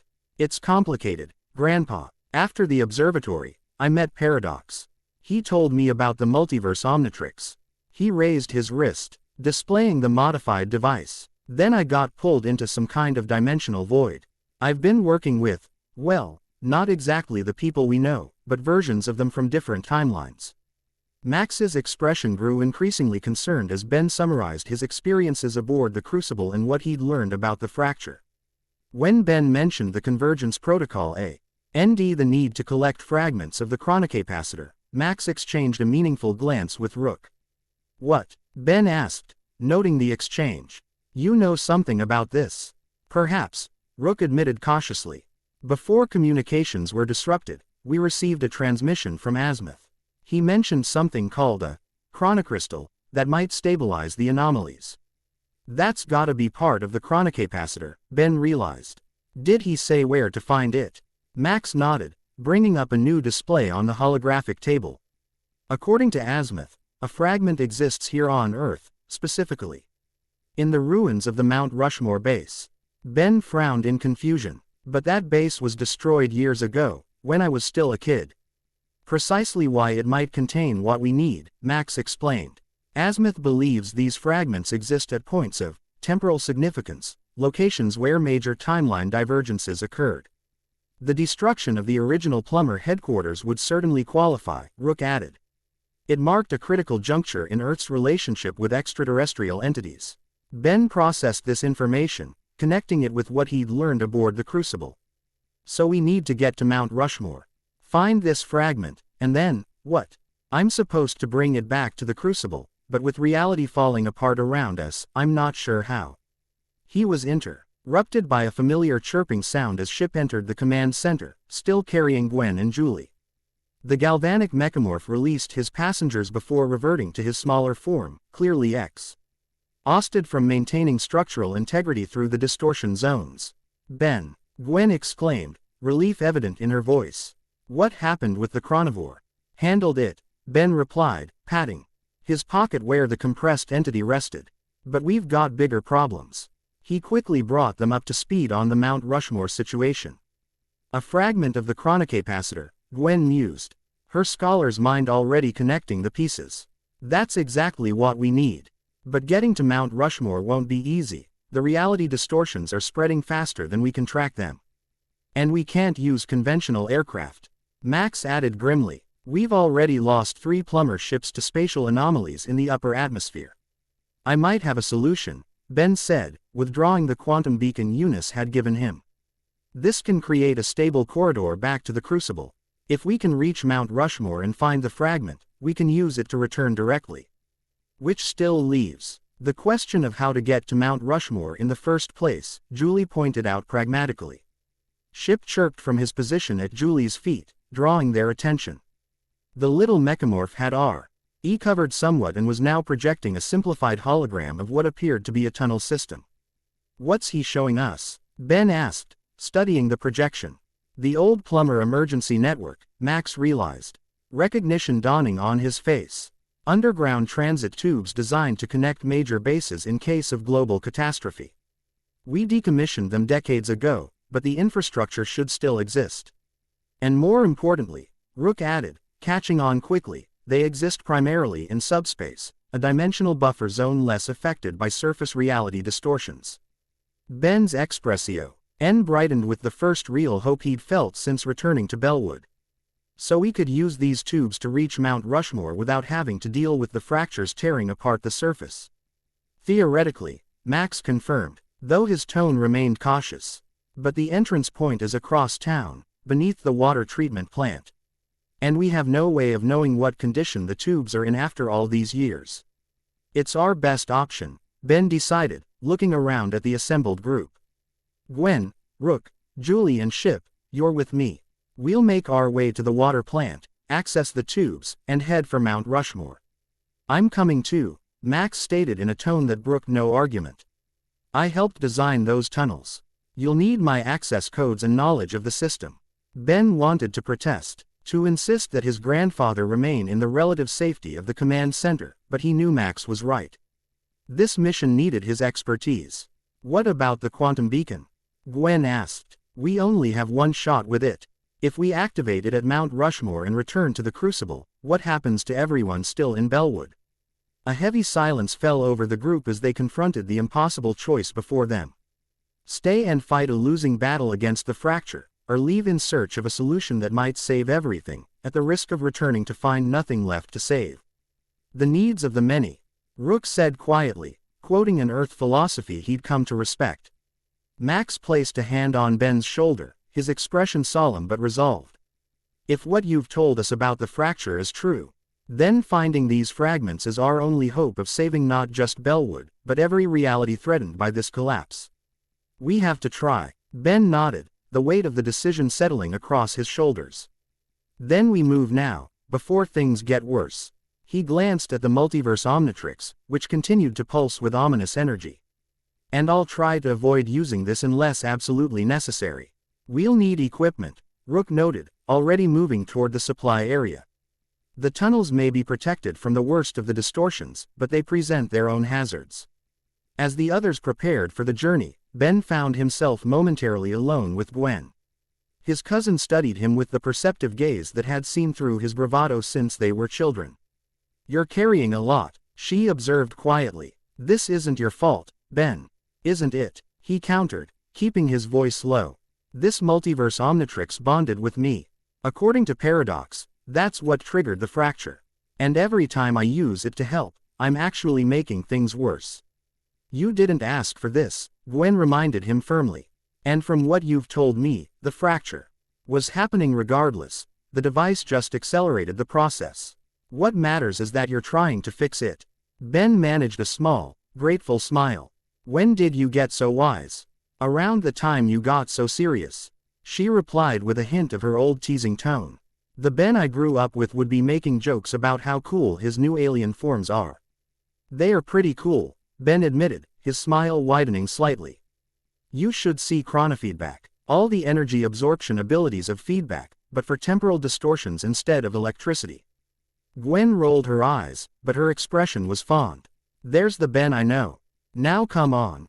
We've got a fragment to find and a multiverse to save. With renewed determination, Ben joined the others as they completed their preparations. Rook had assembled a collection of specialized equipment, reality anchors that would keep them grounded in their native dimension, communication devices designed to function across subspace, and weapons caliber aided to affect entities from other realities. One more thing, Max said, approaching with what appeared to be a heavily modified null-void projector. This has been reconfigured to create temporary stability fields. If we encounter severe distortions in the tunnels, it might buy us enough time to get through. Ben nodded in acknowledgement, studying the assembled team. Despite the dire circumstances, he felt a familiar confidence returning. They had faced impossible odds before and prevailed. This would be no different, just on a considerably larger scale. Everyone ready? He asked, receiving determined nods all around. Then let's move out. We've got a multiverse to save. They exited the command center into a Bellwood that had deteriorated further in the short time they'd spent planning. The stabilization field around the building flickered against increasingly intense reality waves, and the sky overhead had become a kaleidoscope of impossible vistas, alien worlds, alternative Earths, and stranger realms beyond easy categorization. Ship transformed into a compact transport vehicle, large enough to carry them all but small enough to navigate the fractured streets. With Julie Attea the controls and Gwen maintaining a protective magical barrier around the vehicle, they set off toward the water treatment plant on the outskirts of town. The journey was a harrowing navigation a cityscape that refused to maintain consistent form. Entire blocks vanished and reappeared with different architectures. Creatures from other dimensions wandered confused through the streets, some benign, others decidedly hostile. At one intersection, they were forced to detour around what appeared to be a medieval castle that had materialized in the middle of the road, complete with moat and drawbridge. Reality cohesion is down to 27% and falling, Rook reported, monitoring a device on his wrist. At this rate of deterioration, Bellwood will reach critical instability within 3 hours. And the rest of the planet? Max asked grimly. Varying rates of decay, but the pattern is consistent. Earth as a whole has perhaps 24 hours before total reality collapse. The implications ing heavy in the air as ship navigated the final stretch toward the water treatment plant. The facility itself seemed relatively stable, its utilitarian design apparently consistent enough across multiple realities to maintain structural integrity despite the surrounding chaos. As they approached the main gate, however, a new complication emerged. The entrance was guarded by what appeared to be plumbers, but not the ones they knew. These agents wore armor of an unfamiliar design, with insignia suggesting a more militaristic organization than their own timeline's plumbers. Alternative reality counterparts, Max observed quietly. From their equipment, I'd guess a timeline where the plumbers evolved into a more aggressive peacekeeping force. Hostile? Ben asked, studying the guards who taken notice of their approach and raised unfamiliar weapons. Unclear, Rook replied, but they appear to be defending the facility, which suggests they recognize its strategic importance. Only one way to find out, Ben decided, opening ship's hatch and stepping out with his hands raised in a universal gesture of peace. I'll do the talking. Everyone else stay back unless things go sideways. Ben, Max began to protest.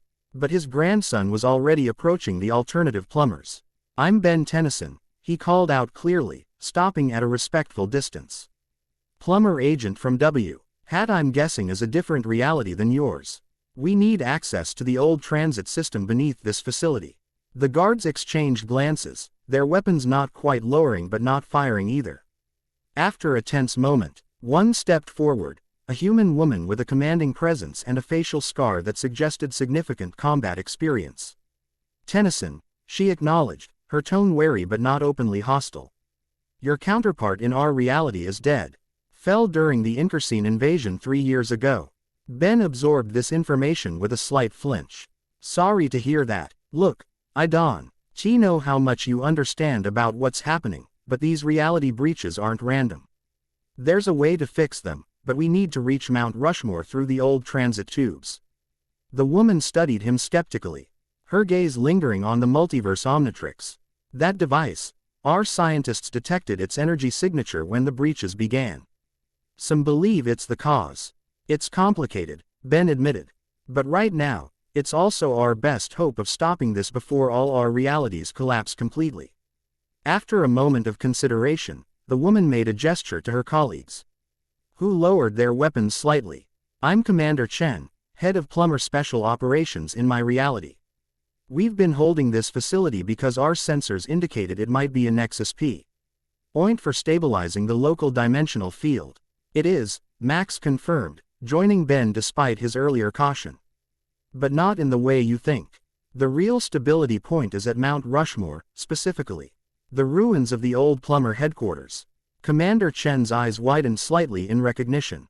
The chronocrystal. You know about it? Ben asked in surprise. Our azimuth theorized its existence before the worst of the breaches began, Chen explained. He believed fragments of a powerful temporal artifact were scattered across key locations in multiple realities. He sent a team to Mount Rushmore 3 days ago. Her expression darkened. They never returned. Ben and Max exchanged concerned glances. If a trained team from a militarized plumber organization had failed to retrieve the fragment, what challenges awaited them? We still have to try, Ben insisted. Every minute we delay, more of reality breaks down. Chen studied him for a long moment before coming to a decision. We'll help you access the transit system. But I'm sending 2 of my people with you, specialists in dimensional anomalies. If you're really going to fix this mess, you'll need all the help you can get. Ben wanted to refuse the additional personnel. More people meant more potential casualties, but he recognized the tactical advantage of having guides familiar with the mounting dimensional chaos. Agreed. But they follow our lead. This isn't a military operation, it's a precision retrieval mission. Chen nodded curtly before turning to select 2 agents from her team, a tall, reptilian humanoid with specialized sensory equipment and a human man whose body appeared to be partially phase-shifted, existing simultaneously in multiple reality states. Specialist Krex, Chen introduced the reptilian, can detect dimensional fault lines before they fully manifest. And this is Quantum, one of our phase-shift operatives. His condition is a side effect of previous dimensional work.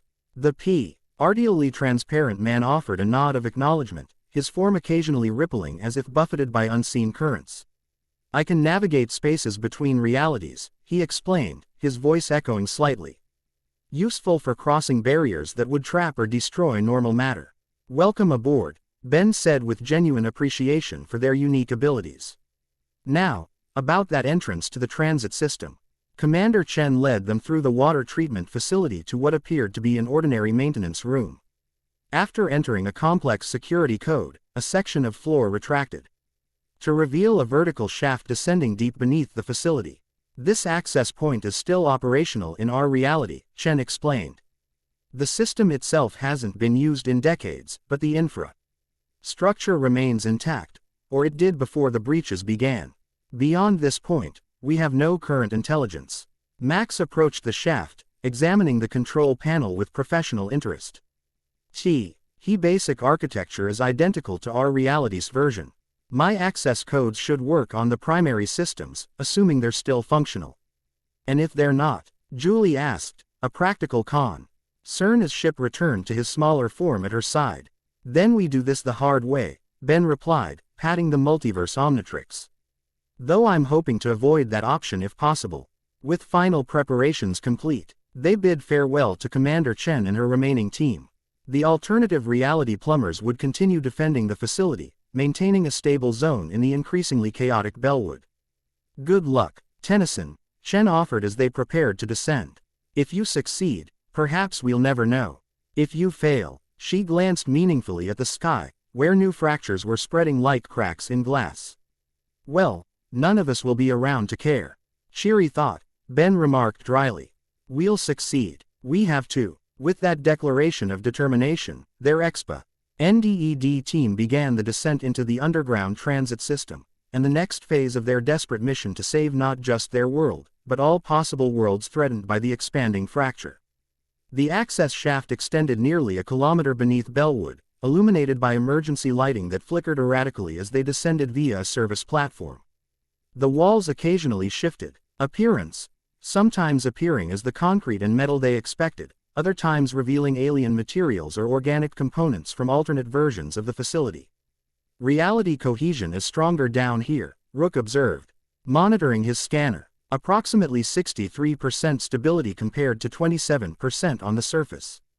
The mass of the Earth itself provides some insulation against the dimensional breaches, Max explained. That's partly why the transit system was built so deep, protection from surface-level catastrophes. As they reached the bottom of the shaft, they found themselves in a massive, circular chamber dominated by what appeared to be a subway platform, though on a scale and with technology far beyond conventional human transportation. Sleek, tubular vehicles were docked in 6 different bays, each labeled with a destination: Mount Rushmore, Area 51, Grand Canyon Base, Washington, D.C., Cheyenne Mountain, and one simply marked Omega Site. The Plumber Emergency Network, Max announced with a hint of pride. Designed to connect major strategic locations across North America. In its heyday, you could travel from Bellwood to any of these locations in under 30 minutes. And it still works? Julie asked skeptically, noting the dust and signs of decades of abandonment.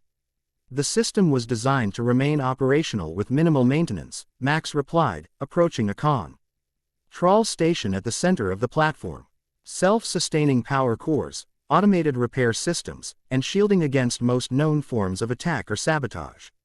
Including dimensional incursions, Gwen questioned, her hands glowing softly as she probed the surrounding area with magical senses.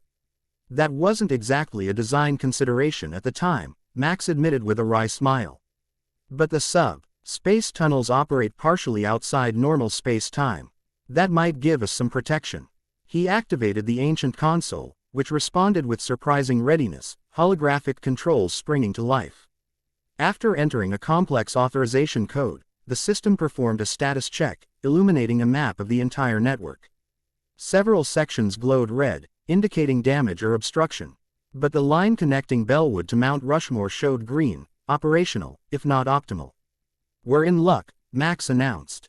The Mount Rushmore line is still functional.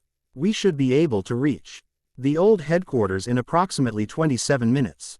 Assuming nothing goes wrong, Ben added, eyeing the map with the wariness of experience. Which, let's be honest, it almost certainly will. Such optimism, Gwen remarked sarcastically. I prefer to call it pattern recognition, Ben countered with a half-smile. While Max prepared the transport for departure, Specialist Krex moved around the perimeter of the platform. His sensory apparatus extended. The reptilian's forked tongue flicked out periodically, tasting the air in a way that suggested he was detecting something beyond normal human perception. Dimensional fault lines present but not acute, he reported in a rasping voice. The subspace buffer is holding, though stress fractures are developing along the Mount Rushmore corridor. Meaning, Ben prompted. Meaning our journey may not be as smooth as Magister Tennyson hopes, Krex elaborated. The tunnel exists partially outside conventional space-time, which provides protection from surface breaches. However, that same property makes it vulnerable to distortions in the underlying fabric of reality. In simple terms, the tunnel might get bumpy, Quantum translated. His phase shifted form rippling as he spoke, or disappear entirely at certain points. Wonderful, Ben muttered. Any way to predict where these bumpy sections might be? Krex shook his head. The fault lines are dynamic, shifting in response to larger movements in the multiversal structure. I can detect them as we approach, but not map them in advance. Then we proceed with caution, Max decided. Completing the transit preparation. The vehicle is ready. Everyone aboard. The transport itself resembled a sleeker, more advanced version of a subway car, but with technology clearly beyond Earth's current capabilities. The interior featured comfortable seating for up to 20 passengers, various monitoring stations, and what appeared to be emergency equipment secured along the walls. As they boarded, Ship chirped excitedly, his surface rippling as he absorbed and analyzed the unfamiliar technology. Without warning, he flowed onto the control panel, integrating with the ancient systems. "Ship," Julie exclaimed in alarm. "What are you doing?" The galvanic mechamorph chirped reassuringly as he interfaced with the transport systems. The lights brightened, previously dark displays came online, and the entire vehicle seemed to hum with renewed energy. "He's upgrading it," Ben realized with a grin. "Good thinking, little guy." Max studied the enhanced controls with appreciation. Ship's integration has improved system efficiency by at least 200%. We should be able to detect and potentially navigate around problem areas in the tunnel now. With everyone aboard and secured, Max initiated the launch sequence. The transport disengaged from its docking bay with a pneumatic hiss, hovering momentarily before sliding smoothly into the massive tunnel that would carry them to Mount Rushmore. The initial acceleration was gentle but rapidly increased until the tunnel walls became a blur outside the transport's windows. Unlike conventional rail systems, the MBER transit operated on a gravity manipulation principle, allowing for incredible speeds without the physical discomfort normally associated with such rapid travel. Transit time to Mount Rushmore. 23 minutes at current velocity, Rook announced, monitoring the navigation display. All systems functioning within optimal parameters. For several minutes, their journey proceeded without incident. The tunnel maintained its integrity, and the transport glided smoothly through the subspace corridor. Ben found himself almost relaxing, watching the occasional maintenance stations flash by outside the windows. Then, without warning, Krex hissed in alarm. "Fault line approaching. Major dimensional instability." Almost immediately, the tunnel ahead began to warp visibly, sections of it seeming to fold in impossible directions or fade partially from existence. Ship chirped in distress from his integration with the control systems, and the transport began to shudder violently. "Hang on," Max called out, engaging emergency stabilizers. "We're going to try to push through." The transport lurched forward into the distortion zone, and reality itself seemed to fragment around them. Through the windows, Ben could see not the tunnel walls but glimpses of other places entirely, alien landscapes, alternative versions of Earth, and stranger vistas that defied easy categorization. Inside the vehicle, the effects were equally disorienting. Objects flickered between different states, and momentary duplicates of each team member appeared and disappeared, alternative versions of themselves. Elves from different timelines briefly superimposed over their native forms. Ben watched in fascination and horror as a version of himself in what appeared to be Inkerseen military regalia flickered beside him. Then was replaced by another wearing plumber formal dress, then another with a full beard and an expression of haunted determination. "The transport can't maintain cohesion through this distortion," Max shouted over the increasing cacophony of reality breakdown. "We need to stabilize the tunnel." Ben reached for the Multiverse Omnitrix, knowing the risks but seeing no alternative. "I can transform, create a stable path." "No," Quantum interrupted, his phase-shifted form seeming more solid than usual amid the chaos. "That device will only accelerate the breakdown. Let me handle this." Without waiting for approval, the dimensionally displaced plumber moved to the front of the transport. His body began to shift more dramatically, extending outward into the distortion field ahead of them. Where he touched the chaotic space-time, it briefly stabilized, creating a tunnel of relatively normal reality through which the transport could pass. "He's using his condition to absorb the dimensional instability," Gwen realized, watching in amazement. "Creating a buffer zone. It's killing him," Krex hissed softly.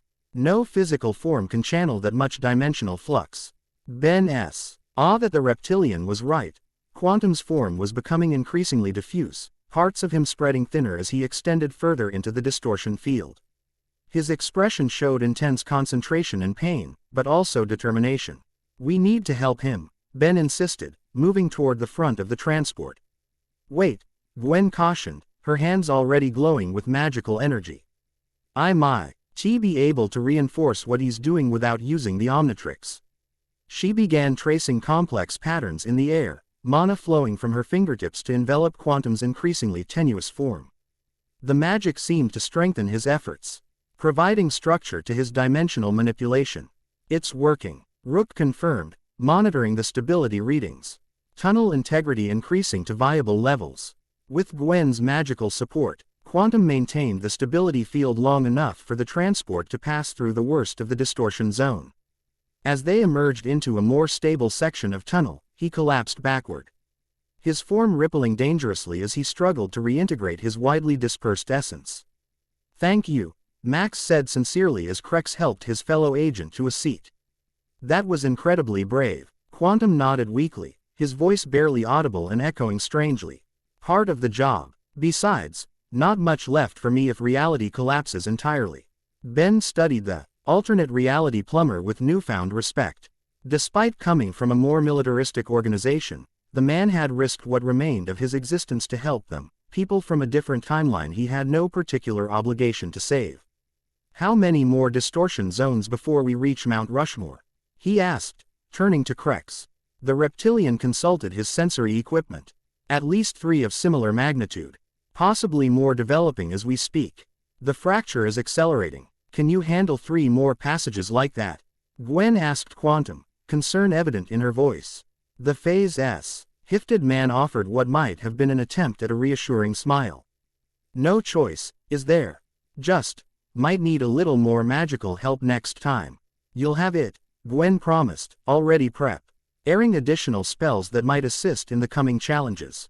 Their journey continued, each distortion zone presenting unique challenges that required increasingly creative solutions. In one passage, reality itself seemed to duplicate, creating multiple overlapping versions of the transport and its occupants.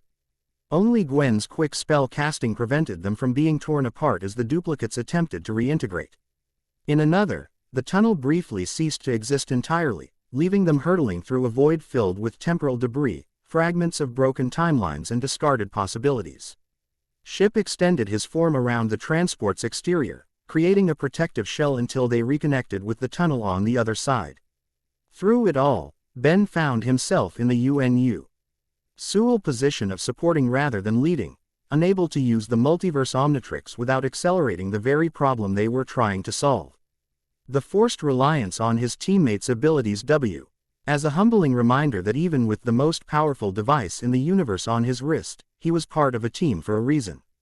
Finally, after navigating the third major distortion zone, this one wearing both Quantum's phase manipulation and a complex ritual from Gwen that left her visibly drained, they approached their destination.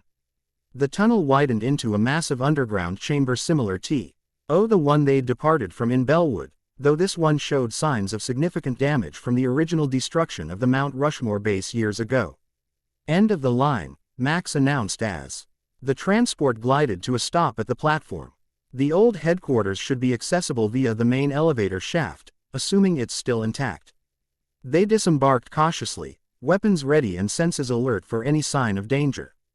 The platform area appeared stable, showing fewer reality fluctuations than they'd experienced on the surface in Bellwood. However, the very air felt charged with potential energy, as if the space itself was holding its breath. "The chronocrystal fragment is affecting local dimensional stability," Krex observed, his sensory apparatus extended fully, creating a bubble of reinforced reality centered on that direction. He pointed toward what appeared to be a collapsed elevator shaft on the far side of the platform. "The old command center," Max confirmed. Art of the original plumber headquarters. If Azimuth is right about these fragments appearing at points of temporal significance, that's where we'll find it. And potentially whatever happened to Commander Chen's team.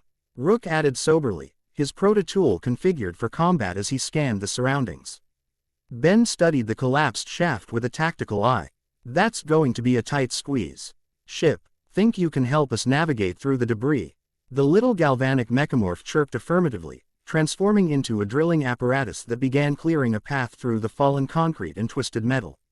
As the debris shifted, Ben caught glimpses of the extensive facility that had once existed beyond, offices, laboratories, and training areas now reduced to rubble. "I spent my early years as a plumber here," Max commented, a hint of nostalgia in his voice despite the circumstances. "Before we established the underground base in Bellwood, some of the best minds in Interstellar peacekeeping worked within these walls." And now it might help save every reality in existence, Ben noted. Fitting, in a way. Ship's efforts soon created a navigable tunnel through the worst of the collapse, leading to a partially intact corridor beyond. Emergency lighting flickered weakly, suggesting that some backup systems had somehow survived the destruction and decades of abandonment. Life signs ahead, Krex reported suddenly, his tongue flicking rapidly.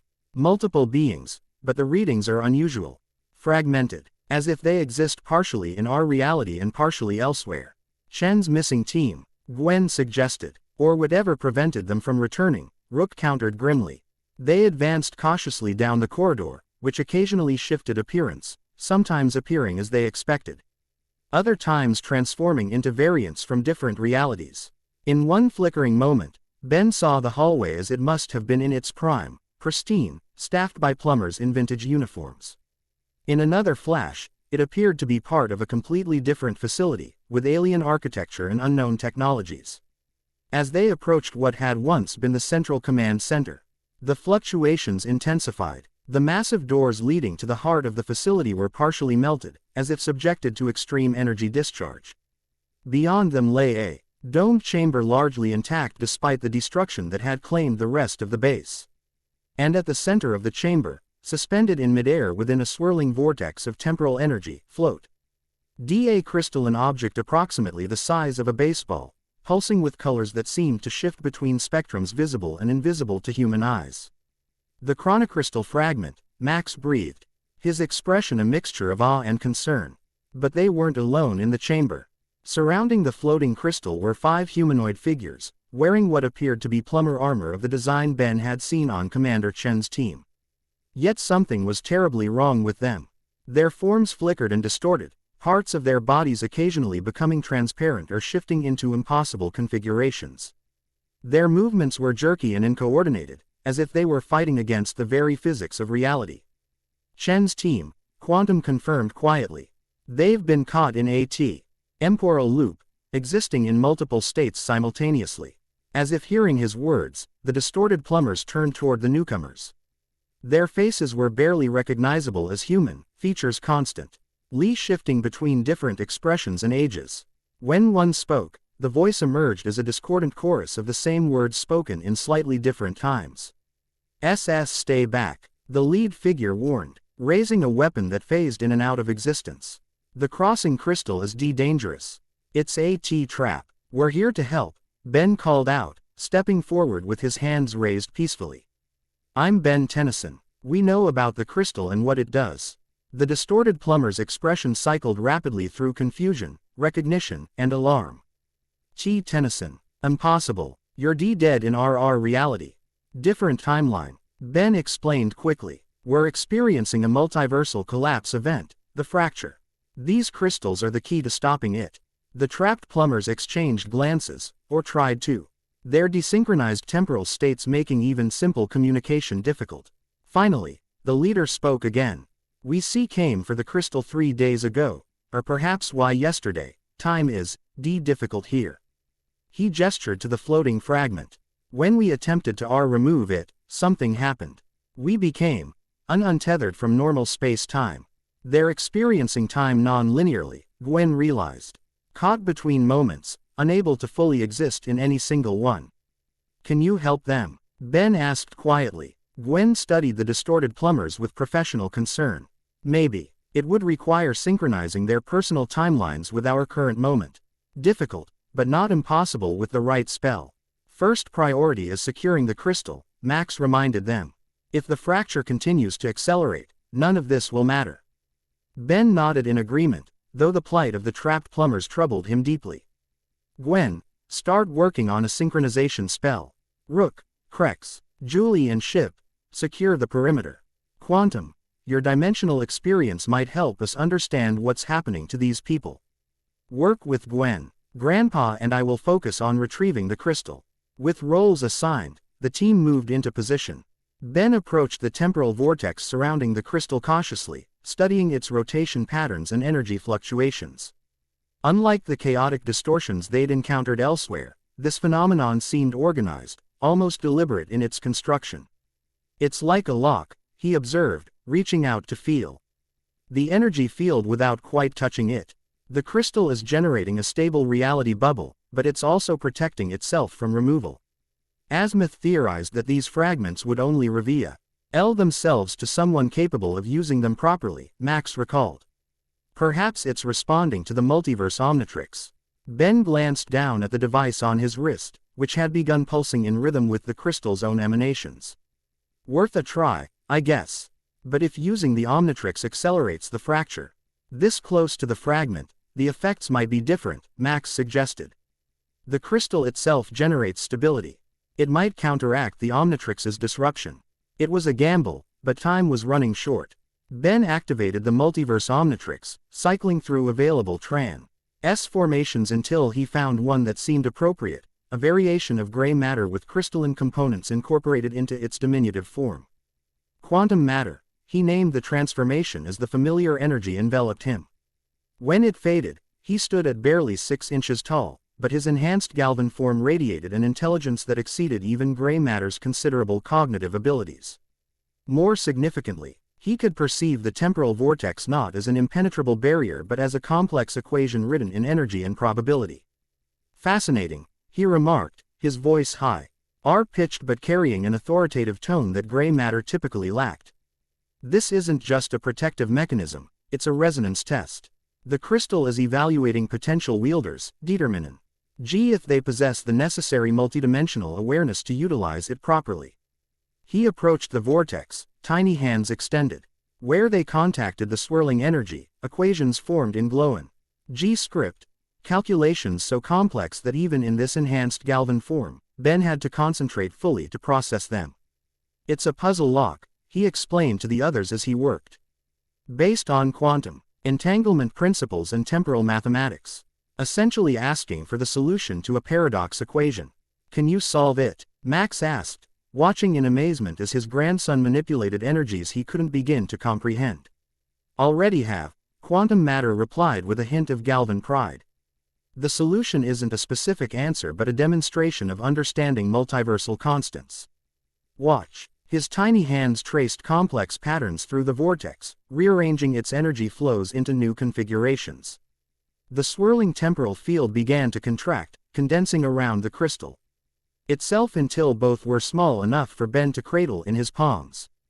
Got it, he announced triumphantly. One chronocapacitor fragment secured. As he held the crystal, knowledge flowed into his enhanced mind, insights into its nature and purpose that transcended conventional understanding.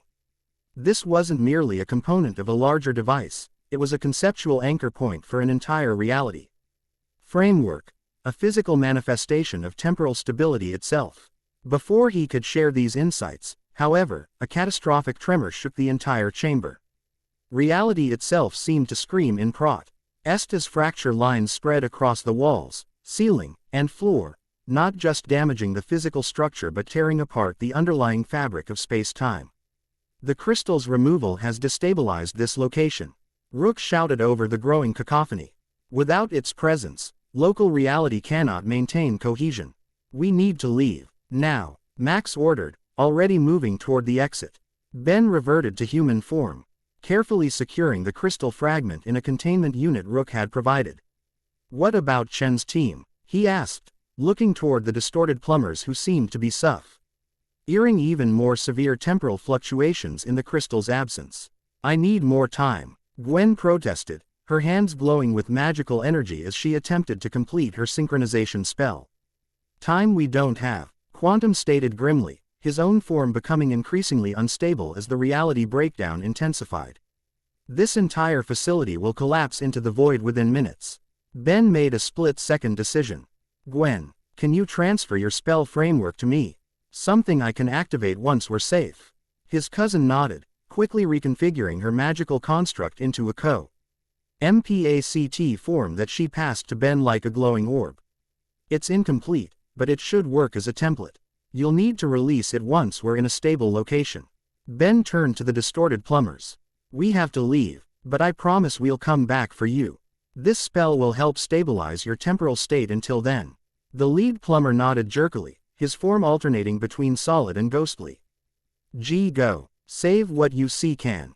We'll endure. With the crystal secured and Gwen's spell in hand, they retreated from the collapsing command center.